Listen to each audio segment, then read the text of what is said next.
Far from the bright lights of the Strip, there's this nondescript building full of magic and wonder. Inside, we're going to meet the man who brings pinball machines back to life. This is the Pinball Hall of Fame. I'm John Biggs, and you're watching TechCrunch Makers.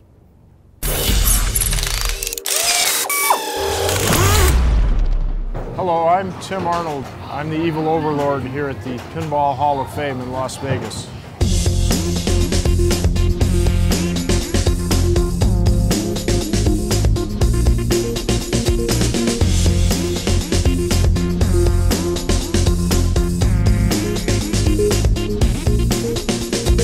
So I'm here with Tim Arnold, director of Things and Stuff. Stuff and Things. Stuff and Things, it's changed. We're here at the Pinball Hall of Fame. This is my favorite place in Vegas. You're going to show us some of the unique pinball machines here, and then you're going to show us how you fix these amazing things. Okay. This is the world's only open to the public everyday pinball museum where you can come in and actually play the games. This isn't one of these boring museums where you just go around and look at stuff. Sure. You actually put coins in and play. We got some really unique games. We got this one over here. Was in the late prototype stage and they decided not to build it. And this is 1993, so this is actually pretty late for a pinball machine. No, they're still making them now. Okay. So this is almost officially an antique now. But they put about $1.5 million into making the two machines that they made. Okay. This is a finished game. All this artwork, all that bent metal, you're probably looking at $50,000 just in jigs to bend that metal like that. Okay. And they made two of them and then for whatever reason decided not to go ahead with the project. Each one of these is a unique piece of art. Oh yeah, yeah. There's a huge amount of very expensive American labor that goes into these machines. They're not made in China. They're made by Americans that are expensive and very talented. If you look at the art on this, that's very detailed and very finely done. It's amazing that we ended up with the machine. What's even more amazing is that we allow the public to come in and actually touch and play probably what's the most valuable machine in the world. We got this whole row over here. This is a particular type of game called a wedge head. If you'll notice the head is shaped like a wedge. Okay. And that's to prevent the games from touching each other when you put them in a tight row like this. And if you look, there's only one set of score dials, which means it's a one-player game. That way it's man versus machine versus the games now where you have player versus player. Okay. These are a more pure type of entertainment. These are for people who like the strategy and the challenge of building towards a last ball where you win something. And this was 1971.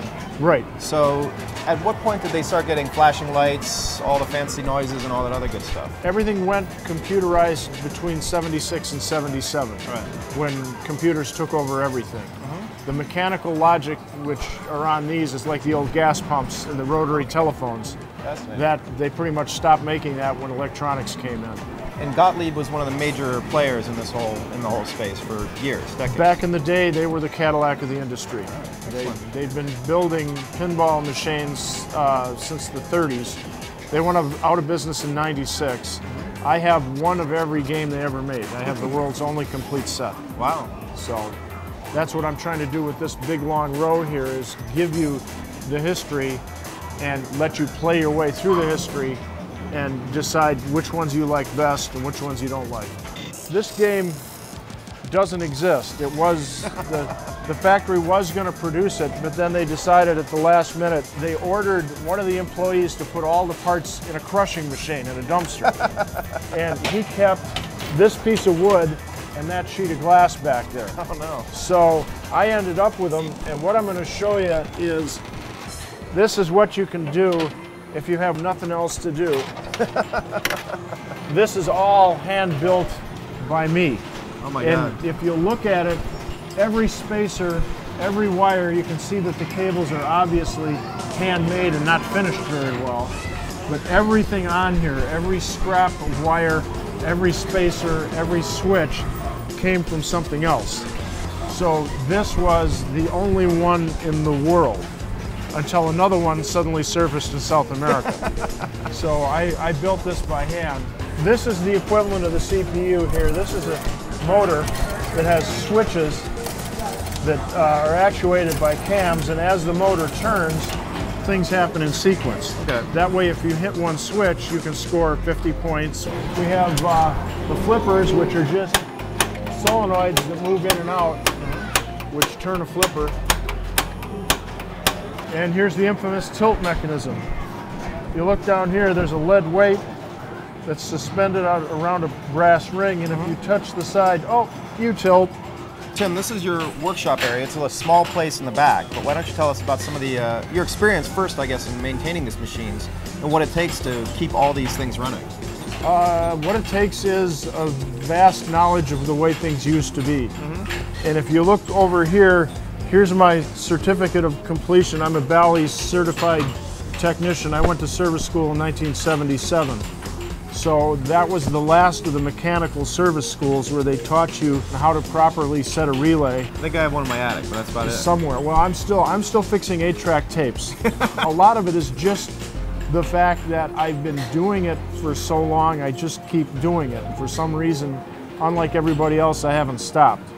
I've also been a massive parts hoarder. Okay. If you look over here, here's just drawers and drawers and drawers full of obsolete families of chips, things that you're never going to find anywhere else, old rectifiers, old diodes, things that haven't been manufactured in 20, 30 years.